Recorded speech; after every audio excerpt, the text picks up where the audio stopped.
Oimore nyikwa Ramogi aneno Nyasaye oyieno ochopo saa 3 wang'e mae chenro maromo kelo ni weche manyien mar Oimore. Nyinga Trevor Ombija jandingo panga jonyakachi dendo nombija taya nyakwar guok kocha pesa koro e buch jopiny kawuono wamiyo jopiny owegi ong'ala mamalo.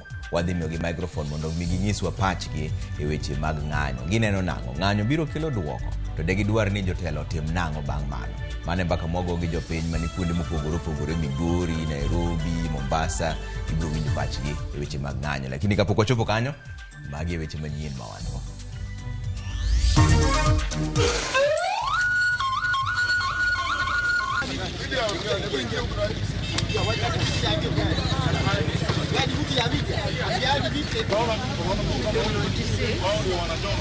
Ji adek owito ngimagi ka moko buora ohinyore ng'anyo manotimore kawuono e bombe mopogore e pacho kae. Jaod bura ma Embakasi East Babu Owino en achiel kuom josiasa mane obila omako e yo mar temo gayo ng'anyo kawuono. The recently enacted Finance Act places an unsustainable burden on already distressed citizens, especially those within the low-income bracket. Jodolo Madin Kopere koro kwa jatend piny Kenya William Ruto mondo winjie ywak mar jopiny ka giseyo kweth mar Azimio mondo were gi ng'anyo.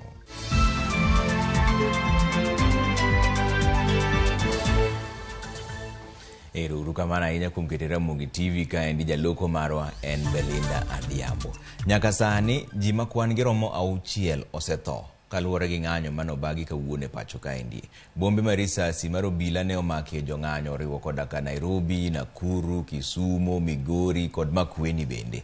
Ji bende makwan gi ohewo 30 pod yudo thieth e osiptende bang' yudo hinyruok e ng'anyo ma kawuono no. E kar dak ma Kibira, nyathi ma ja klas 5 no yudo hinyruok bang' risasi mar obila mako tiende. Jafwambo marwa Walter Nyambaga miyowa ler.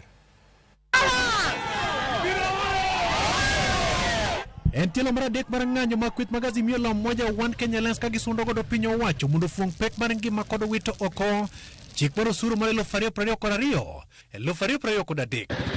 Ng'anyo maweyo ka jopiny moko wito ngimagi ka moko bende yudo hinyruok maka kod kacha. E kaunti ma Nakuru ng'anyo ne obagi moko kuom gwenge moriwo koda ka Nakuru West e kama gikone to ng'at achiel ne owito ngimane kama Roma Beach to noyudo hinyruok mag lisasi kendo yudo thieth e osiptal ma Nakuru Referral Hospital mana kaka oyange kod laktar Dr. James Waweru. Mtoto wa miezi 7 amepigwa tear gas, ameshindwa kupumua na mimi sina chochote, sina mbele wala nyuma.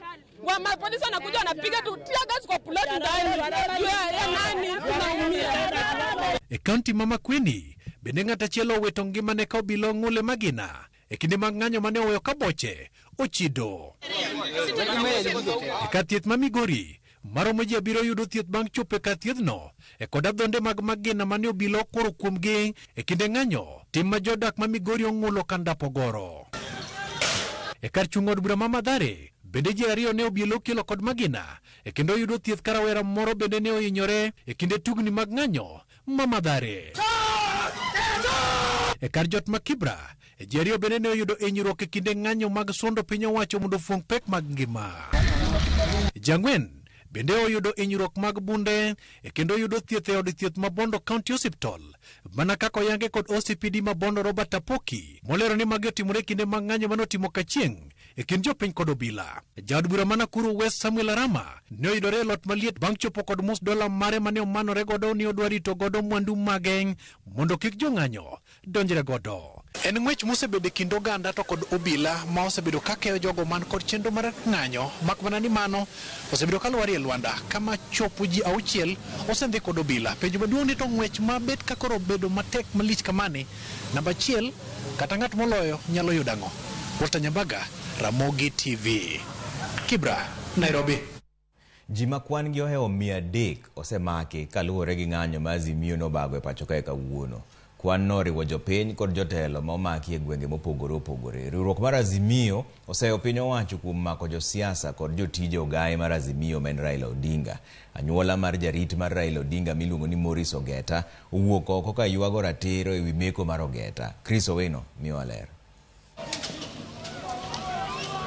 E mano ma inyalo wacho ni en chopo singo margi, Piny owacho mar Kenya Kwanza oketo e tim achiel kuom chenro mane gigoro mar tweyo bombe ogai mar Azimio Raila Odinga e dhi nyime kod bago ng'anyo e pacho kae. E kinde romo mar tend migawo mar obila kod komanda mag counties ma pacho kae, tend migawo mar obila ne ochano mar mako jo od bura mag Azimio kaka yo mar rocho ng'anyo mar Azimio. Piny owacho ne geno ni mako jo od bura mag Azimio ne dhi nyoso chuny johera mag Azimio kuom dhi nyime kod timo ng'anyo e pacho kae. Kaluwore gi jatend duond bura mar na Kenya Martha Karua, obila ne omako kendo loro ne jotelo magi 9 e tesend obila ma pod ok oyangore nyaka sani. Josiasa mag Azimio mawachore ni obila ne ondhiyo e seche mag okinyi gin jaod bura ma Embakasi East Babu Owino mane omake paw ndeke ma JKIA e kinde mane owuok e boma Mombasa. Obila bende olal kod jaod bura ma Kilifi South Ken Chonga kaachiel gi spika mar od bura ma Kilifi Teddy Mwambire. E kaunti ma Nairobi, obila itudo kod meko mar MCA mar Mabatini Wilfred Odalo, Redson Onyango mar Ngei Ward, kanyakla kod Eric Otieno, kaachiel kod Anthony Otsula, magin apisas mag komiti mar loso budget e County Assembly ma Nairobi. Kopogore gi josiasa mag Azimio, bad migawo mar obila bende itudo kod lar mar jarit mar ogai mar Azimio Raila Odinga, Morris Ogeta, ma obila wachore ne omako e seche mag okinyi e kinde mane odhi e tich. Kagiloso kod jofwamb weche e kar chung' od bura mar Arieda, anyuola mar Morris Ogeta omiyo sirikal seche 3 mar yango negi kama wuodgi nitiere. Bana makoro okwang'e whereabout ni en brother na Morris Ogeta and last born. Gima wanyalo gombo kwayo kata wanyalo gombo ng'eyo kaka family, wawinjo no bedo kidnapped. Okwang'e gima nitie, to wan kaka family wan gi lit ahinya, kendo wagombo neno wuodwa back. To molo en osebet figa ne community te, koro wagombo ni mondo sirikal omiwago oduognwa. Ok wang'eyo gimokoso, to nikech en mana jarit, en ok en politician. To kapo ni government manyo politicians, to ok onego bed no kidnapped. Therefore wan gi lit ma take seriously. Dennis Onyango, ma en jating' ndai mar Raila Odinga, bende ne omak kod obila e seche mag okinyi apisi mare. Karua oseyo piny owacho kuom meko makamago ataro kod chik ka othiano ni ok gibidok chien. Karua bende oyango ni gisemiyo kinde mag thuolo mar dhi nyime kod chwalo bura makamano e doho. Ok ong'ere ka chenro mar mako josiasa mag Azimio dhi rocho chenro moro amora mar keto kwe e kind riwruok mar Azimio kod piny owacho mar Kenya Kwanza. Chris Owino, Ramogi TV, Shauri Moyo, Nairobi. Kata kamano, ogai mar Azimio la Umoja One Kenya Alliance men Raila Odinga ne orem chopo e ng'anyo mano timo kawuono ma en mad luongo. Odinga kaachiel gi jodito moko mag kwethno ne ok ong'ere ni ne gin kanye, ka johera gi to e bombe mopogore ne owuok oko mar ng'anyo mana kaka ne gikwayo. Jachung' e weche marwa Ken Muga miwa ler mar wachni. En gino makoro johera mag Raila Odinga to kod jonon siasa pod penjore ni to dibed ni ne en kure e odiechieng' mane oluongo mondo mi obagie ng'anyo e pacho ka. Jofwambo magwa ne omondo e pare ma Kerarapon Karen, kama bende ne onge ranyisi moro amora ni ogaino ne nitiere pare. Kata mana obila mane iparo ni nyalo chopo kanyo mar tame wuok kaka ne liekore bende ne onge. Achiel kachiel, wuoth ne ochomo kendo e apise mage mantie Capitol Hill e bwo Nairobi, kama ne liekore ni entie kaachiel kod jodito moko mag Azimio la Umoja. Kae bende ng'ich ne nyiso ni Raila Odinga ne ok nyal bedo machiegni. Kata mana apise mag duond bura mare mar ODM mantiere kadak ma Lavington bende humbe ne ok owinjie. Nyaka sani en ndalo 7 nyaka nyochane Raila Odinga nyochane ne lela. Mogik manchane onene kod jofwambo en tich adek juma mokalo, kama ne ogole twak tok ng'anyo. E ndalo 7 gi Odinga osebedo mana ka golo ote ne ute fwambo e yor oboke, kaluwo mane otim tich 2 kod jalupne Martha Karua kod Kalonzo Musyoka e apisi ma Jaramogi Odinga Foundation bende ne ok onene nyoro. Kidek bedo ni okang' mar mayo jorit mage mag sirkal en achiel kuom gigo ma omiyo Odinga koroko nyiedhore oko e lela. Kata kamano, e ote ma bende ne ooro odhiambo ma kawuono, Odinga pod ochiko johera mage ni odiechieng' ma kiny tich ang'wen bende gidhi wuok oko ka romgi mondo mi gidonji e ng'anyo. Ote ma bende seneta ma Nairobi Edwin Sifuna ojiwo ni ng'anyo pod biro dhi nyime. Sifuna mane loso e kadak ma Kibra bende oramo ni johera mag-gi ok bidok chien nyaka dwaro margi chopi. E kinde ma okalo, Odinga osebedo katelo e ng'anyo, kata mana rakruok kod obila ma sa ka sa pokomo ne chopo e tielo duto mag ng'anyo higani. Koso dibed ni mae en yo mare manyien mar tayo ng'anyo, ma jonon siasa koro bende neno ni dibed ni en mar nyiso piny owacho ni ng'anyo ok en mar dwache owuon, to en mar jopiny. Ken Muga, Ramogi TV. Chenro mag ohala kod wuodhe nobedo kod ng'ikruok e moko kuom bombe ma pacho ka endi kaluwore gi ng'anyo manobagi gi kweth mar Azimio la Umoja One Kenya Alliance. Jo ng'anyo bende nobedo gi ywaruok e kinde mane rowere temo bago ng'anyo e bombe moko ka obila to bende temo keyogi. Ne en ywaruok manokelo kethruok mar mwandu ka weg dukni to ywago lal ma giyudo. Lydia Okeyo nigi ler mar wachni.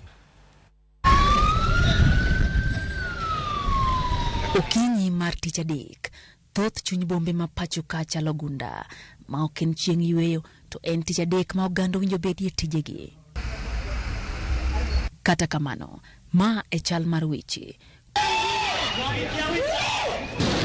Kuonde timo ohala olor kaluwore gi ng'anyo mane oluongi gi kweth mar Azimio la Umoja One Kenya Alliance. E kar dak ma Imara Daima e kaunti ma Nairobi, obila no orakore gi jong'anyo mane omonjo kar timo ohala miuse math, kama ne gimuke e dho dukano kendo ringo gi sote obila lawogi.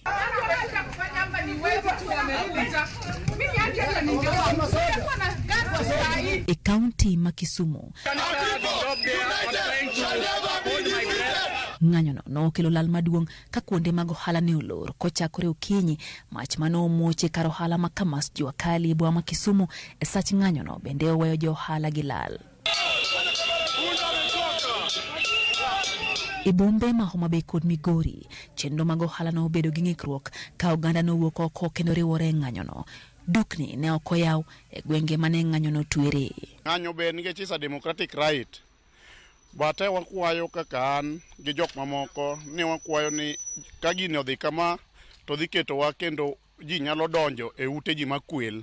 Kaka jo boda boda ma Homa Bay wakwayo ni ka Ruto oyie gi Raila mondo giwinjre mondo wanyalo tiyo kendo wanyalo yudo gimoro amora mwanyalo dwaro kaka nche ngima en chon. Nikech adier sani ngima tek ka wanyalo ng'anyo aro kiny nyaka odhiambo ok wanyalo yudo gimoro mwadogo e utewa. Wakwayo ni ka piny oyie to ji odog adoga mondo winjre mondo ji oti kanyakla. Jo sekta mar wuoth bende oyudo lale moko kuom gwenge ma pacho ka. Weg nyamburko e bore Nairobi oywago lal kaluwore gi onge mar jowuoth mane ginyalo ting'o. Nyakorom Gajwang', boma ma Nairobi en adundo mar uchumi mar piny Kenya. Luoro koro medo mako ganda ahinya to mago matimo ohala. Estima bende koro adundo mar piny Kenya ochung'. Ka kweth ariyo mag siasa bende pod omako chung' margi motegno kotenre kod ng'anyo masani bage thurka. Penjo maduong' en ni to nyaka karang'o? Nyaka wabisa paka chelo kinyi kata ng'ama penji yoe maonge dukni olor, matatu biro kani nono, matatu obede stage. Pesa molale county ka pesa mang'eny kabisa. King'iyo kata ma revenue ma sakajo ochoko kawuone biro kwa chogi mo twin maonge nikech kata mana are malo kanya ka piny kucho chop parking ni nono te to mago pesa ma county owito. Serikal uru kare ne ok raj. Maja ne bet konyo wa mathin wanya yudo tich kwa biro gokinyi to wayude tich. Lakini maruto ni to koro rache mogik nikech ohinyo wa kaka jo Kenya. Wa jo Kenya wahinyre. Wasechamo tear gas to wan ready mar chamo tear gas no endo kaka maker ka nogone kora nokono maber nia vijana kaka wan aslas kama especially wan kaka jok matie garage no biro mo ngiso wano obro nyonwa gi tich mago poko waineno. Chenro mag wuodhe mag pi bende oyudo ng'ikruok kaluwore gi ng'anyo no. Ng'anyo mano mako mach dho wath ma Luanda Kotieno orocho wuodhe mag nam. Sani kata kung'iyo ka wan una kare chung're to kusre nikech ngima matek. Sufrija ni nono nikech waonge mogo. Nyithiwa dhi sikul denyo nikech waonge mogo. Koro gikwayo mar sirikal gi piny mangima wan wakwaya ni mondo gipare asla mane giwacho ni gibiro konyo Iri mar Nyasaye mai polo ma no ne ga dhi tich mondhiwa ka wuok kuyoma ka to ka nyal dhi ni transportation ma nyalo gola ka nyaka mbita ne onge koro nyaka fare ma an go amadho go kong koro diri male jodala Raila nyaka konywa konya. Poni ng'anyo go dhi mbele pachoka, johala kidek medo yudo lal kendo yudo hinyruok e yor uchumi. Lydia Okeyo, Ramogi TV. Wach mar fare no mora kabisa. Koro jopiny mane wuok mar bago ng'anyo ne oketo obila kod tich matek e kinde mane gitemo donje kuonde mromo manyolandi kod jodito mag Azimio la Umoja One Kenya. Kata kamano obila mane omondo e kuonde romogo kogwen ne othiro dwaro mar jong'anyo bago twak mora mora e kuonde romo e boma ma Nairobi kaendi. George Bati miyo ler mar wachni. Okinyi mar tich adek, chakruok mar ndalo adek moluore mag ng'anyo. Obila no beda kicha mar chopo duond piny owacho eneno ni onge ng'anyo motimore kuonde manyo jodito mag Azimio oketo kaka kuonde mag romo. Arita man obila otimilo kendo nyake kor lwasi. Kata kamano, kaka dakika ne chokore kendo loso saa, e kaka jopiny bende ne ochokore mar nyiso ni giwinjo duond Azimio mondo gibag ng'anyo. Kar odiechieng' alap ma Jakaranda kar chung' od bura ma Embakasi East, rowere mano chako golo duondgi kowuok e kar dak ma Soweto ne onyiedhore kendo chako rakore kod obila ka kor lwasi notwere kod kidi mamor ka kulundeng kowuok kuom jopiny kod much mar iro malungo pi wang' mowuok kuom obila. Kata obedo ni rowerego nowuok gi mbi kod mau mager ka giicho obila gi kite, donjo mar nyamburko ariyo kido mag Subaru noloko tuk kite gi tiagas kendo alap ma Jakaranda nolokore paw ng'wech ka nyamburko mag obila dhuolo buru to jopiny manochopo mar ng'anyo ne en tienda gima chama tuoni. E alap ma Joseph Kang'ede kar chung' od bura ma Kibra ma bende nyojo Azimio yango kaka achiel kuom kar romo mag johera magi e kinde ng'anyo, bende nobedo powerman e kind obila gi jopiny. Kata obedo ni obila ne oketo arita mager kendo ndege bende ne luorore e kor lwasi mar menyo gik matimore, jong'anyo ne odhiro dhorangach modonjo nyaka iye kane pok obila ma wigarunge ogolo gi lep kama ne temo dok e labno ne oromo kod obila mane opondo kendo rirore kuomgi kaka paka moneno rieyo. Mondo ne ginyis ni ok gimor, jong'anyo ne omoko mach makakni ma ng'ama kalo gi chien dipar ni obele momoko mach wang'o joricho e moko kuma peyni kendo miyo obila tich matek ka joma ne orwako sufuria e wigi kotelnegi kod seneta ma Nairobi Edwin Sifuna bende ne ok odong' chien.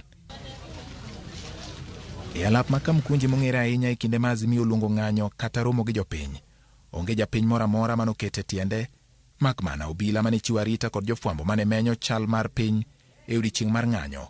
Kame ne kind obila kod jopiny to nochuo chieng' oko mar alabno. Ne ochuno obila mondo ti kod iro malungo wang' ka joma noywore ng'anyo ne itetogo ng'wech nyaka e kuonde mag dak ma Majengo kod isilika moko bende ne tienda gima chama tuoni nyaka kar dak ma Mathare namba 10. Ka ng'wech ma kawuono ne obila tiyo godo e pimo ka okenge manyien magiketo e rakruok kod jong'anyo nyalo thiro ng'anyo, jopiny bende ne chal kama ne somo riekni manyien mobila obirogo mondo girakrego kodgi. Ting' koro pod ni kuom obila mar thiro ng'anyo ma tich ang'wen kod tich abich mar jumani ma Azimio lando ni ng'anyo margi biro dhi e nyime. George Bati, Ramogi TV. Kweth mopogore masiro lwedo tend Kenya Kwanza ne bende obago ng'anyo e moko kuom counties ka giseyo johera mag Azimio la Umoja kuom chaka yanga ng'anyo margi mabiro dhi nyime thuolo mar ndalo adek. To kaka jafwambo marwa ma Mombasa George oko leronwa, johera go mag Kenya Kwanza jiwo jatend piny Kenya William Ruto mondo nyon kar tiende kendo kiko yie mosore gi migosi Raila Odinga. E kaunti ma Mombasa, jong'anyo mag duond buch UDA ne obago ng'anyo margi e dho Cannon Towers e apaya ma Moi Avenue. Ng'anyo margi ne en mano mar kwedo kweth Azimio la Umoja ma bende ne oriko sechaka yanga ng'anyo margi e kaunti ma Mombasa. Kata kamano, obila ne okeyo gi giro malungo wang' kata bang' temo lero ni ng'anyo margi ne en mano mar kwe. Tunataka kuonesha kuwa Mombasa UDA tunataka amani, we are looking for peace, hatutaki maandamano. Kwa hivyo sisi watu wa UDA tunasema tunaunda serikali na hatutaki kelele. Tunataka kila Mkenya apewe haki yake, na kama Azimio iko na shida, iko na bipartisan na iko na bunge. E kaunti ma Kakamega, jagoro mongirore duond buch UDA Cleopas Malala ne bende obago ng'anyo gi kweth rowere masiro piny owacho kokoni gitiyo kanyakla gi obila mar jiwo arita mar gayo mwandu makidek kethore. yule mtu ambaye anaongoza maandamano upande huu anataka kuja kuchoma tauni yetu ni yule gavana ambaye amekuwa hapa gavana miaka 10. Mimi ningependa kuambia gavana, tafadhali ukitaka kuharibu tauni yoyote, tafuta tauni nyingine mahali. Mimi Oparanya, mimi nakungoja hapa leo wewe. Toe kaunti ma Machakos, riwruok jo ohala ne jowuok oko mar seyo kweth Azimio la Umoja, to chutho kaluwore gi ng'anyo mane otimore juma mokalo, kuma ne dhano buora owite ngimagi. Watu walipata hasara kubwa sana kila sekta katika mji wa Machakos. Maana hakujawahi kuwa na maandamano hata siku ingine kama hiyo. Nyakati zile zingine watu huandamana peacefully na wanarudi manyumbani. Lakini hayo maandamano yalisababisha kifo. And we are totally behind the government which is ruling. We are not political. We are non-political. Mur makamago ne bende otimore counties ma Murang'a kod Laikipia ka giduto ne giywago asara kod lal mag ngima magikoni kelo gi ng'anyo mobagi gi riwruog Azimio. Luoro margi en ni uchumi ma pacho ka kidek medo rochore ka ng'anyo gi biro medo dhi nyime. Wao kazi yao ni kuharibu, wako na hangover ya vile walishindwa katika uchaguzi, bado they are assuming kutakuwa na nusu mkate ama kuna chances ya kwamba watoe serikali waingie. Na kwa hivyo tunamwambia Rais William Ruto hapa Kiaka hapa Ananyuki na Laikipia mzima tuko nyuma ya serikali yako. Kaunti ma Kisii ne bende okodong' chien ywak ma kamano kuma jaod bura ma Nyariba Richache Zahir Jihanda ne otelo ne kweth mane temo golo kite mane ogeng'go apaya gi jogo mane bago ng'anyo. We've had very little incidences happening today, but the police are doing very well. They have tried to stop all these uncalled for demonstrations. We are peaceful people here. George Aoko, Ramogi TV. Kwa kanyo ni piny owacho olando ni sikunde duto kiny no yaw e counties ma Nakuru, Mombasa kod Kisumu ma kawuono ne somo okodhi e nyime nikech ng'anyo. Jatend migawo mar somo Ezekiel Mashogu olando ni chenro mag somo biro dhi nyime ka piny owacho bende oketo arita kwe makare ne skunde kod jopuonjre. Ma ne timore ka luoro nitiere ni chenro mag somo nyalo chochni ne jopuonjre ma dhi timo penj kapo ni ng'anyo dhi nyime pacho kaendi. To kaka Judith Omondi leronwa, thoth skunde ne oloro moko kuom bombe ma nikech mana ng'anyo mane timore.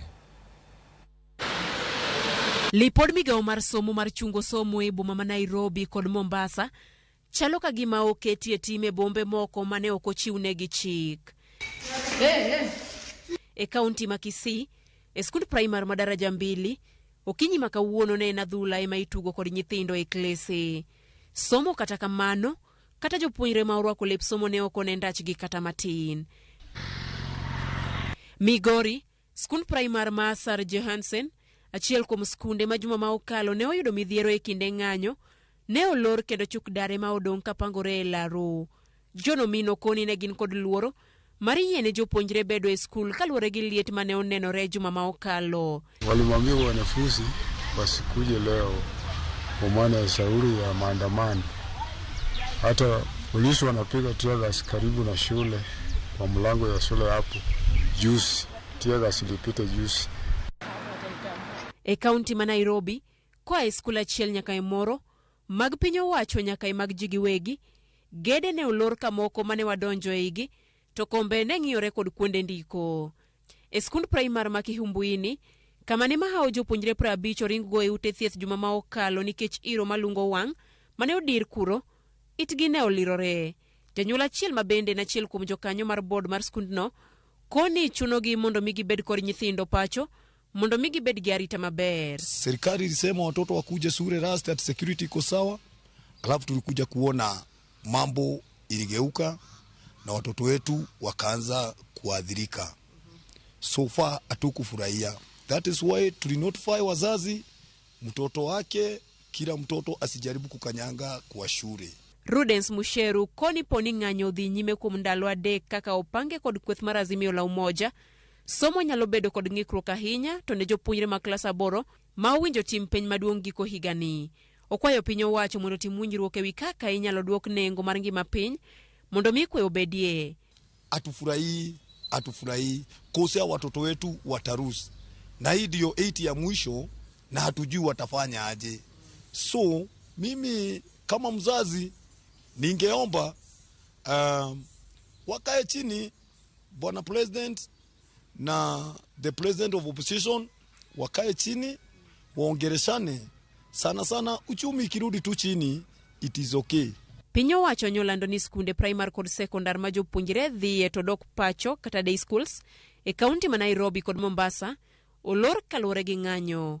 E ote manyo ogol gi jatend migawo mar arita kwe Kithure Kindiki kaachiel kod jatend migawo mar somo Ezekiel Mashogu oyango ni nitie maling'ling' ma giyudo manyiso ni nitie jong'anyo machano rocho kwe alwora mar sikunde kaunti ariyogo. Sirikal oyango ni gibiro lando odiechieng' dokie skul kendo kaluwore gi kaka ng'anyo go dhi nyime. Judith Omondi, Ramogi TV. Ne oselandi ni odiechieng' dok e skul en kiny bang' ka giseketo arita kwe makare. Wadhi ywe moro machuok e chenro moro mar Oimore kod duogo kod wan weche manyien mobiro kelo iri ka tari 3:6 kaka nyalo tudori kodwa. Aneno kuseoro temo kachiel ariyo ang'wen ka nyalo somo moko kapok wadhi e yweyo. Ramogi TV awuoro chat mar piny Kenya. Nyasaye okony piny Kenya ka. Ma Pastor Omondi otiche mar game onyenyorero kamana ahinya Pastor. Ramogi TV an jamta wuoda Awasi Border, watching live from Awasi Border. Kamana ahinya kuom keto Ramogi TV ka. Ramogi an mediator John Olwendo an Limuru. Dhano se chandore tend sirkand Ruto kod Gachagua ma Ruto kik land nendo jopiny ni mogo lor piny to kata gimolor bende onge. To kamana ahinya kuom rote ni no aneno ka Ramogi TV ma Frederick Ouma kata Agabo Wodmina Dundo ayie gi gima jakom gi Ruto timo kendo akwayo jakom ni koyie otere paro mar welo telo Afrika ndalo apartheid regime bende no rumo maendi be boro mana rumo mane kaka Frederick Ouma wacho. Wadhi ywe moro machuok odugi weche manyien kikudhi mabora e nyawa chonika wuone chenro mar buch jopiny waduoko ne jopiny wegi microphone owinjane ni giwacho nang'o e wach mar ng'anyo ni obiro biro gi mano bang' dakika matin. Jopiny paro nade ng'anyo madhi nyime pacho ka? Username Investments presents the domain Kisumu along Kisumu Mambo Leo Miwani Tamak Road starting from 399,000. SMS the word dollar to 20321 or call 0725 000 222.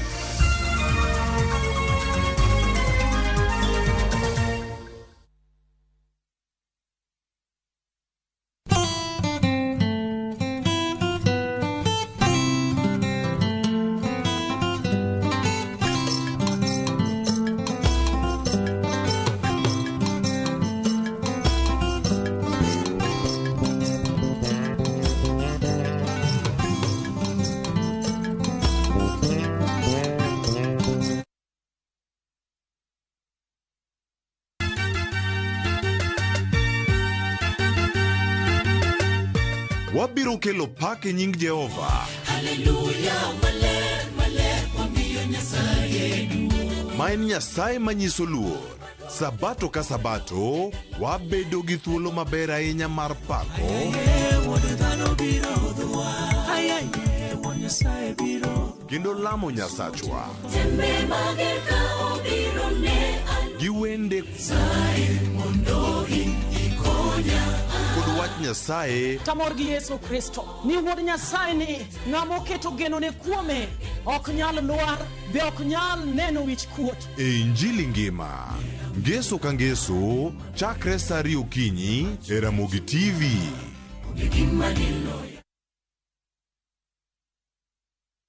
Mom, ongea mimi. Ya Mungu ni mengi. Msichana mdogo kajikuta hana baba wala mama. Kisha hana baba wala mama. Kisha kapata mama wa kambo ambaye aliaga muda mfupi baadaye.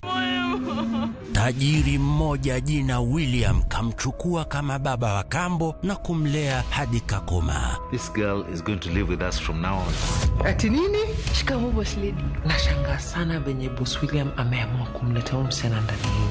Na kuwa na mapenzi na mwanae Louis aliyekuwa ametozwa binti mwingine Sofia. I want us to talk about our marriage. Who told you I want to marry you? Ikawa sasa wawili wamekuwa wapendwa na Louis akampa Sofia talaka. This is over. Ndipo sasa Maria akagundua kumbe baba mpenzi ndiye aliyemua babake na kunyakua mali yake. Maria, kuna nini? Ni Uncle William. What is it? That is impossible. Quick, let's go. Fuata vile haya yote yalivyotendeka kwenye kipindi cha Maria katika View Sasa.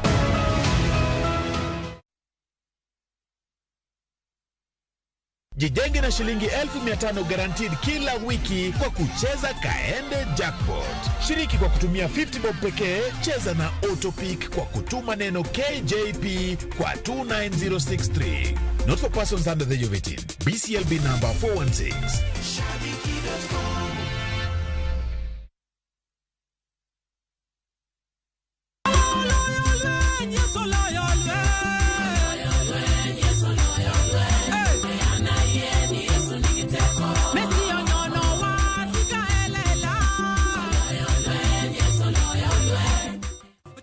Yesu ruoth nyinga iluongo ni Christine Otieno. Ponono ni hero wer mar Yesu oloyo lweny. Bonyeza *812 *784#. To par niya, Ramogi TV en ot mar jower duto te.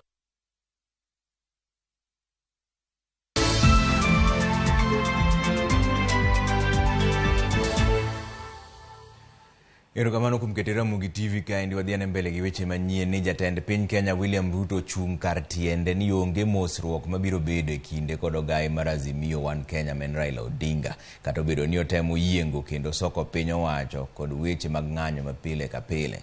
Ruto oloso e kaunti ma Kericho kuma ne ochope mar yawo chenro mar pi. Millicent Adhiambo miyo ler mar wachno.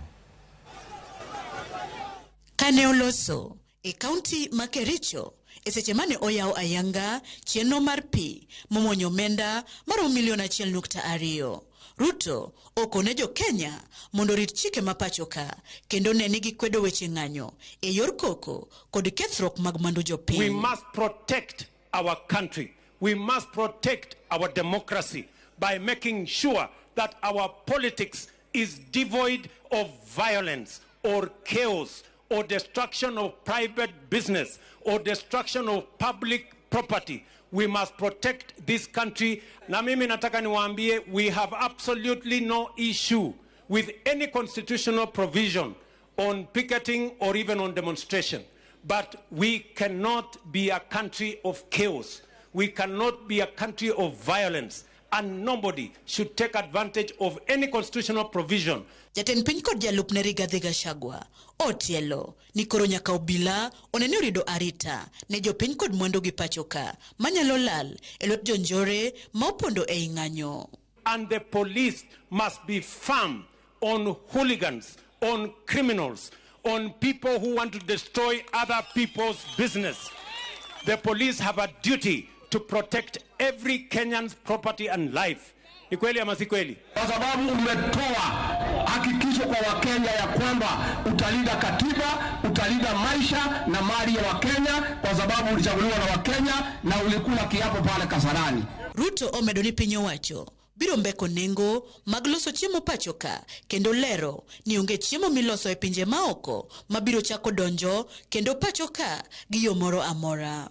Ewi mano okoni mbolea sani beche dhi lwar nyaka $2,500 kowuok e bei mar $3,500 mondo jopuro yud yot mar puro mondo chiemo onya pacho ka. Nimeweka pia mpango next year. Mwaka huu tuliwapatia mbolea milioni 4 magunia. Mwaka ujao tunaweka double 8 million ndio tuweze kufikia kila mkulima, tuweze kuondoa hii shida ya njaa once and for all. Ni kweli ama si kweli? Magibiro bang' nyocha jatend piny kod jalupne kwedo mokalo weche ng'anyo pacho ka anyeto mar ndalo 3 mane ochiki kod riwruog Azimio ni chakore kawuono ni ka gikoni ok ne gibiyie mondo dhi nyime. Kata kamano chal ka gima pi ne ohewo mogo. Millicent Adhiambo, Ramogi TV. Riwruok mar bisobe mag jokopere koro dwaro mondo piny owacho wit oko chik manyien mar omenda ma giwacho ni omedo pek mar ngima ne thoth oganda ma pacho kaendi. Jodologo bende okwedo obila kuom tiyo kod teko mathoth kuom jong'anyo, ka gikwayo kweth mar Azimio la Umoja kod tend Kenya Kwanza mondo chiw thuolo ne twak mabiro nyayo kwe kod dongruok e kind oganda. To kaka Simpros Okinda leronwa, jodologo nyiso luoro ni ng'anyo nyalo rocho chenro ma kinde ka kinde pacho kae. Odiochieng' mokwongo mar ndalo adek mag ng'anyo mag Azimio, jodolo pod dhi nyime gi sayo tend piny mondo chiw thuolo ne twak manyalo riwo wi oganda kamoro achiel kendo nyayo kwe. Riwruok mar jodolo mag kanisa kopere KCCB okwayo piny owacho mondo wit oko chik mar omenda ma higani.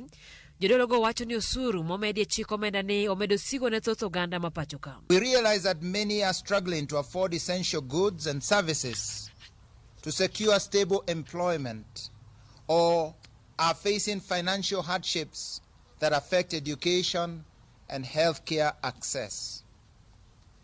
Within this background, the recently enacted Finance Act places an unsustainable burden on already distressed citizens, especially those within the low-income bracket. Jodologo bende olero ni thoth jopiny koro gwonyore mana gi pado kaluwore kod midhiero mathoth ma gikaloe. It is imperative for the government to actively listen to the plight of Kenyans, provide clear and honest explanations for unfulfilled promises, and prioritize policies that alleviate socio-economic burdens. We call for adherence to the rule of law, both for the citizen and the leadership. Jotend kanisa gi bende okawo thuolo ni mar kwedo obila kuom tiyo gi teko mang'eny kuom jong'anyo. Ka gisiro rito ratiro mar oganda, jodologo kwayo obila mondo chung oko jomaundu e kind jong'anyo. Police have an obligation to deal with criminals disguised as demonstrators. Police cannot take advantage to brutalize innocent Kenyans. Such acts are unacceptable, must not be tolerated under any circumstance. Gidwaro achiel, jodologo kwayo jatend piny William Ruto kod jatend kweth mar Azimio Raila Odinga mondo nywak jotend kanise kod jokenya mamoko e twak magalamoro manyalo biro riwo wi oganda kendo nyayo. To the President William Ruto and Right Honorable Raila Odinga to give dialogue a chance. We demand the failed bipartisan talks should be resumed in a different context that brings on board the religious leaders and some eminent persons and bodies. We believe that there is no problem, however difficult, that cannot be resolved through dialogue. Ka ng'anyo mar Azimio dhi donjo odiochienge mar ariyo, geno mar jodolo en jotelo biro bolore kendo bedo piny e mesa achiel ne twak mar nyayo kwe. Simpros Okinda, Ramogi TV.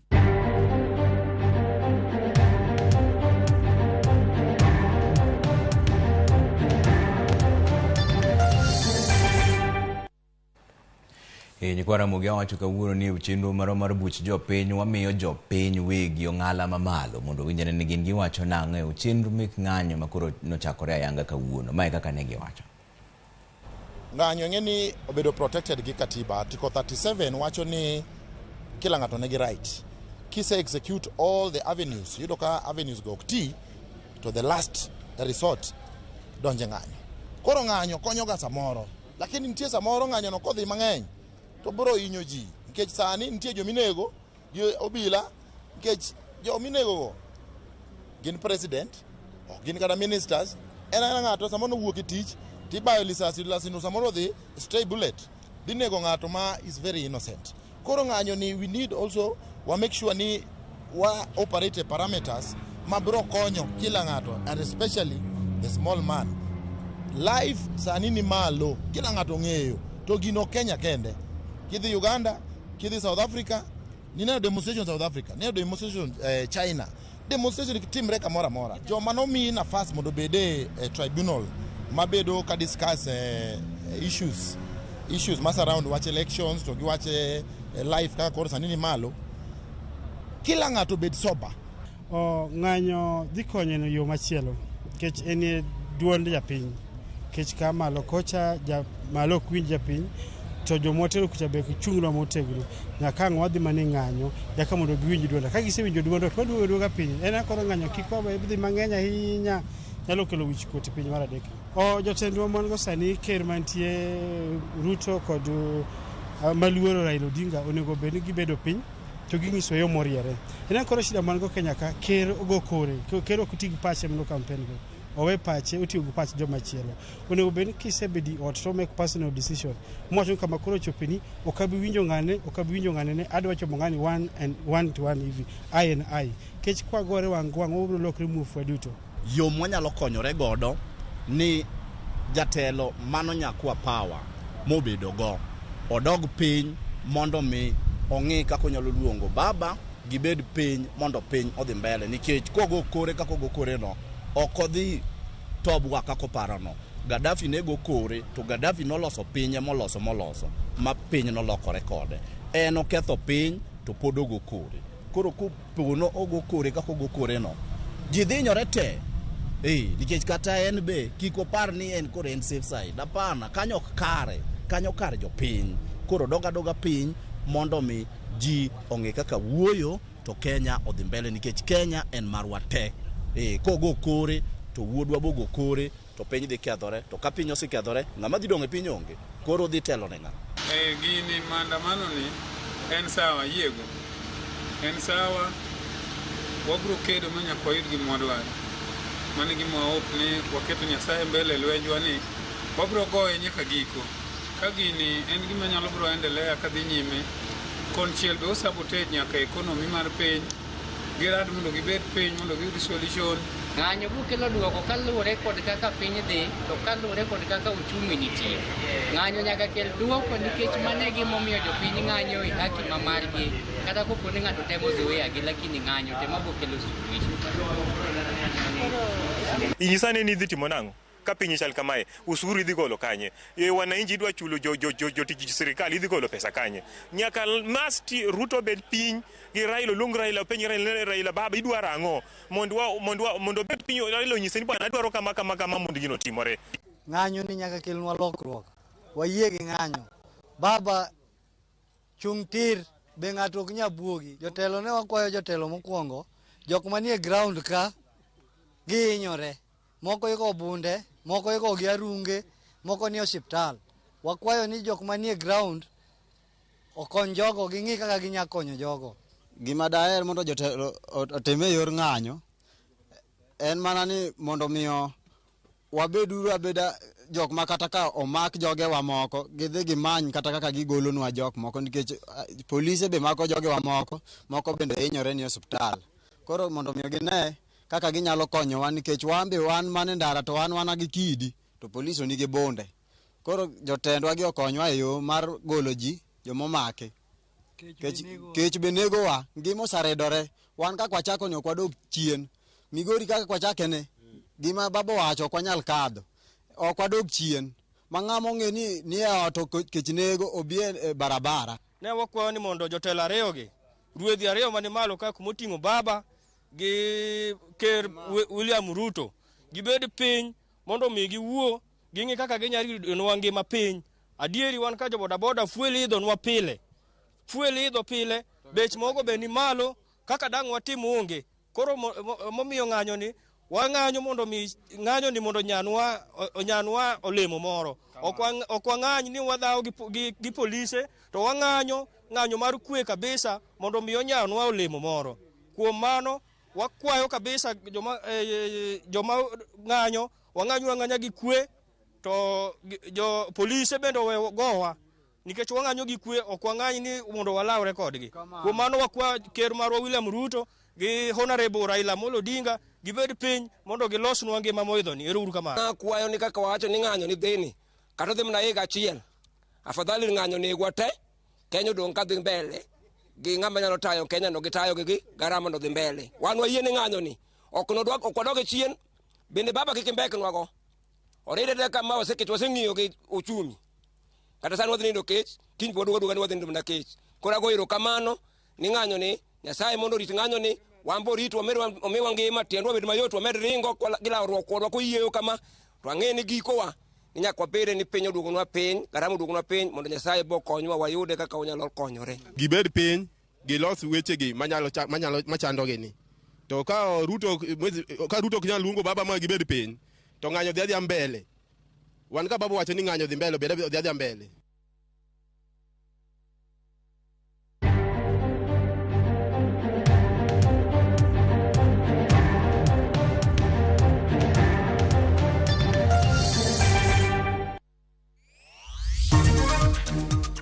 Rep Lori manyocho kelo masira Londiani ochwale doho. Username Investments presents the domain Kisumu along Kisumu Mambo Leo Miwani Tamak Road starting from 399,000. SMS the word dollar to 20321 or call 0725 000 222.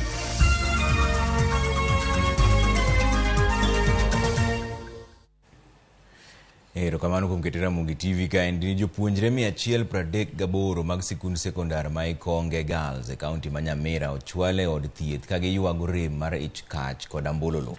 Kwan jopuonjre 90 e kindgi yudo thieth e hospital mar Ekerenyo ka jopuonjre moko 38 ithiedho e hospitende mag ji giwegi ma Mugumo e alwora mar Ikonge. Jafwambo marwa George Juma miyo ler mar wachni.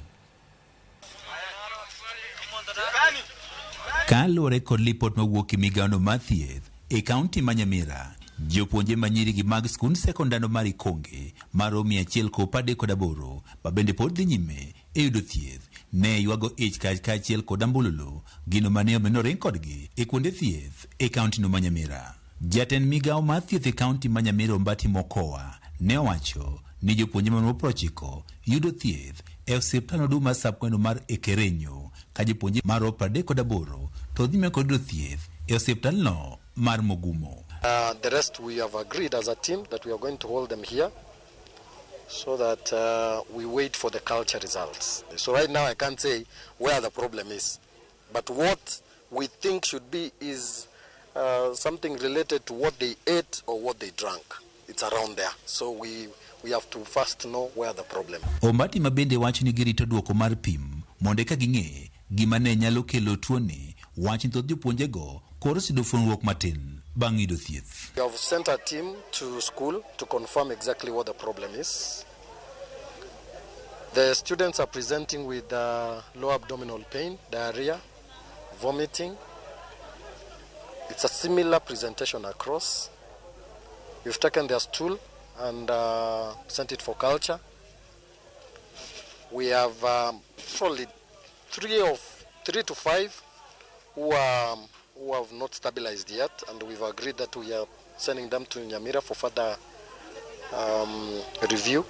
Director migao mar somo mar Subcounty ma Nyamira North Claire Oyula ne oyango wachni kabene wach nonro koro pod dhi nyime. They are under treatment and they are showing good progress. So investigations are still being conducted to find out the cause of the problem, but they are stable.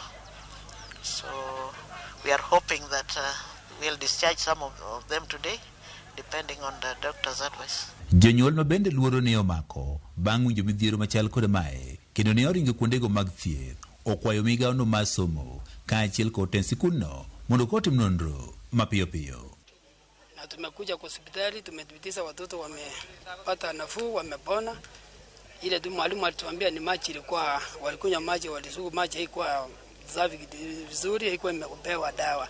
Tungependa kuambia Ministry of Health waishughulikie jambo, waone kama hiyo maji itibiwe, ipewe dawa, ndio watoto wetu wapate maji mazuri wanaweza kunywa. Sasa ndio imetukimbisha kwa hospitali kuja kuangalia kama watoto wetu wako hali nzuri, ila tu tumepata wameshughulikiwa na kwa hali salama salimini, wengine wanapata nafuu. Sasa mimi naomba serikali ya kwamba kama mnaweza kutusaidia, sasa badala ya kutuletea hizi basi za shule, mtupatie maji safi ya kunywa. Nyaka sani pod irito duoko mar pim kuok e laboratory mar yango gima ne nyalo kelo ich kach kaachiel kod ambululu kuom jopuonjegi. George Juma, Ramogi TV. Wakanyo ni dereva mar lori mayande okelo masira e gwenge malondiani kendo kelo tho mar ji 52 ne ochwale doho. Gilbert Mutuye Mungu ma en japiny Rwanda odonjne gi ketho mar kelo tho mar ji 52. Bende odonjne gi ketho mar riembo marach ma okelo hinyruok mar ji 25 kendo ketho nyamburko maromo 10. Jagono ne okone doho ni en owuon to ne ok ong'eyo ni nyamburko mano riembo ne ni kod kasoro. Jayal bura mar doho mamolo Elena Ndereto ong'ado ni kiny obiro chiwo ler kapono jagono idhi geng'ne remand kata idhi wegi thuolo mar rambon.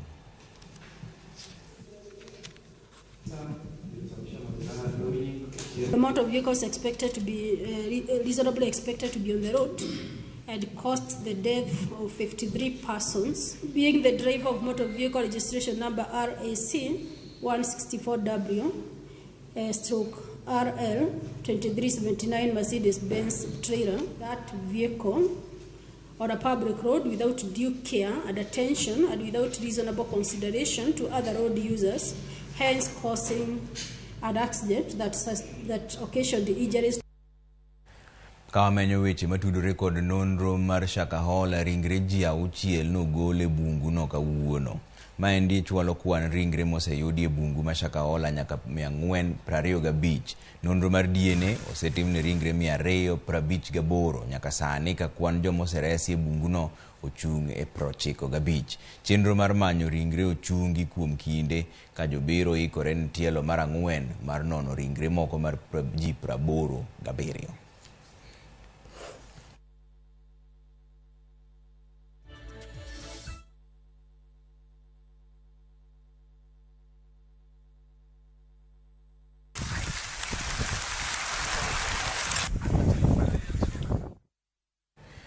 Hai wadhi yumoro machuok e chenro maro mar Oimore koduogo gi weche mag tuke. Aneno kuoro 1-2 pacho ka endi 3-6 Ramogi an be tie job Omina. Erokamano ahinya. Ramogi TV an nyakwar leo ka wuok Westgate Game Rangwe. Wacho ni MCA maro mondo losnwa ndara. Erokamano ahinya. Ramogi TV an Scholastica ka okwala. Gima wuoro en ni ng'anyo pek kendo jopiny dhi e ng'anyo pile ka pile nyaka Ruto winj wach koa kuomgi. Erokamano ahinya. Mane kaka uparo 2-3-6 koduogo to dogi weche mag tuke kidhi mabor ahinya. Gor Mahia oyudo kendo kum mar nyiewo jotugo. Username Investments presents the domain Kisumu along Kisumu Mambo Leo Miwani Tamak Road, starting from 399,000. SMS the word dollar to 20321 or call 0725 000 222.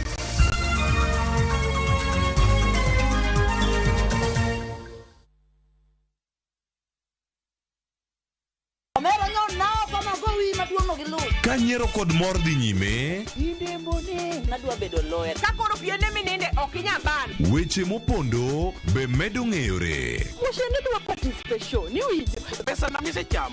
Oingo yie nyaka garus kombai. To kwe kethore kind ji. Bona wewe wanamgwenya si. Ojaore. Ma town.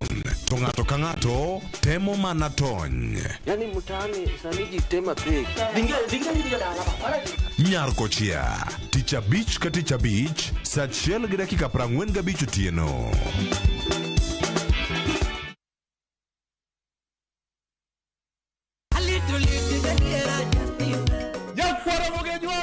Chiegni e show mamit maratari ma iluongo ni Ramogi Night wakelo go tich abich ka tich abich seche machal kama. Ka in jahera mar luo benga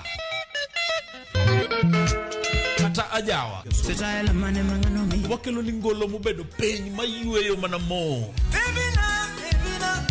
Iluonga ni Kolo Kolo instrumental kaber ni be inyalo luonga ni Boy Handsome Within and Without. Boy Handsome moment away aroji bed and breakfast sama pekni tiluonga ni Ng'enja the entertainer. Kaka pile nyaka Ramogi wacho ni kete manaka. Ramogi Night. Tich abich ka tich abich saa 4 otieno. Jijenge na shilingi 1500 guaranteed kila wiki kwa kucheza Kaende Jackpot. Shiriki kwa kutumia 50 bob pekee, cheza na Autopic kwa kutuma neno KJP kwa 29063. Not for persons under the age of 18. BCLB number 416.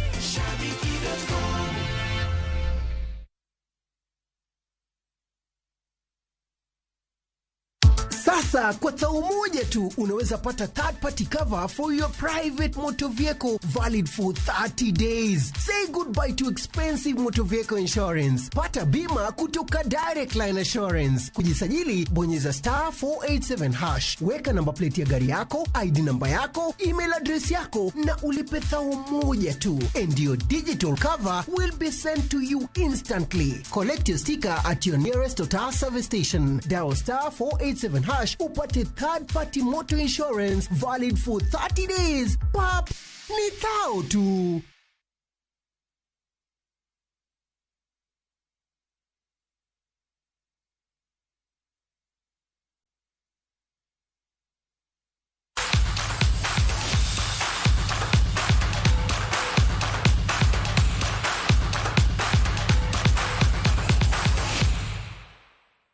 Odonjene weche mag tuke ni esechegi mag Gor Mahia ikore dhi chung' ne Kenya e tuke mag CAF Champions League. Riwruok matayo tuke mag adhula e piny ngima CAF oloro ne Gor Mahia kao jotugo manyien.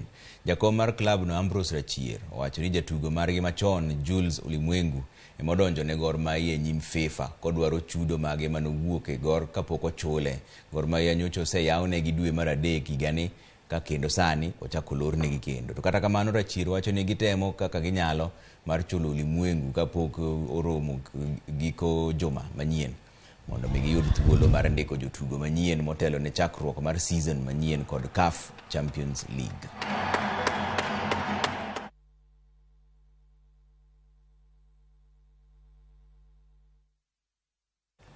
Tim mar rugby mar rowere manie bwo higni 20 chipu osingo mar kedo gi Spain odiochieng' makinye tuke mag pool ba mag World Rugby Under 20.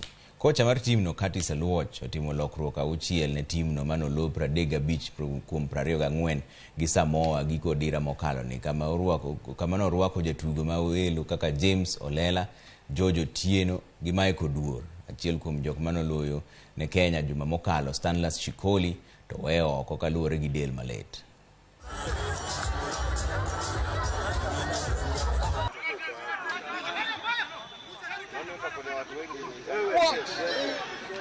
Angalini kwenye mtafanyia mchezo.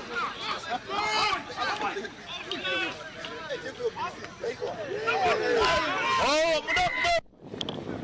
Chukua boli regi chukua.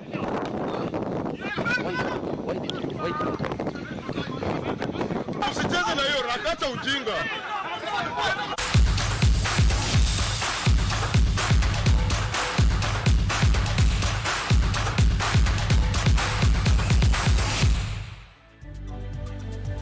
Aya mane maloro chenro marwa mar Oimore wang'iyane ni 2-3-6-0-0 to wacho nang'o ka endire Ramogi TV neno maler mano Mama Aisha kani showground ero kamana inya Mama Aisha Ramogi TV anomosh digaro Land Cruiser Land Cruiser lal kanyo bwana pok aneno ote gi ndalo mang'eny. Land Cruiser wacho ni aneno chenro mar Oimore yo makare gwenge makamato gima tek ne jopiny makoro chuno ne nyaka koro wawuo gi dhok ma sirikal winjo ma en ng'anyo nyaka chop sa kayo lor piny. Ero kamano Land Cruiser mor kone note magi. Ramogi and Rogers odego kani Homa Bay Town babo luong ng'anyo next week pile ka pile nikech Ruto wiye tek. Ramogi and Dickens Odhiambo Lo Wuod Alego watching live from Kariadudu man Nairobi. Ng'ano mong'iso Ruto ni jakom dwaro handshake mane penjo ma Dickens penjo kanyo. Ramogi and Ruto ni wiye tek modhiera koro ng'anye manyaka dhi mbele ukiwayo nyingi. Ramogi Scholastica nwaseka udote mari ero kamana ahinya kuom uronwa wote wi 2-3-6-0-0 mano buch jopiny nosedhi mbele wawinjo kaka jopiny pare wache mag ng'anyo wabro medo nyiso weche matimore pile ka pile. Ramogi kae nikech mae odwa meka mogoye mbaka meka mopime piny meka mong'eyo kuma piny ochomo kwatimo marach to wacho no watimo maber bende upuoyo kamano. Na nyinga Trevor Ombija Janding Opanga Jonyakach Dendo Nombija Taya Nyakwar Guok Kocha Pesa Belinda Dhiambo wacho no nindo maber.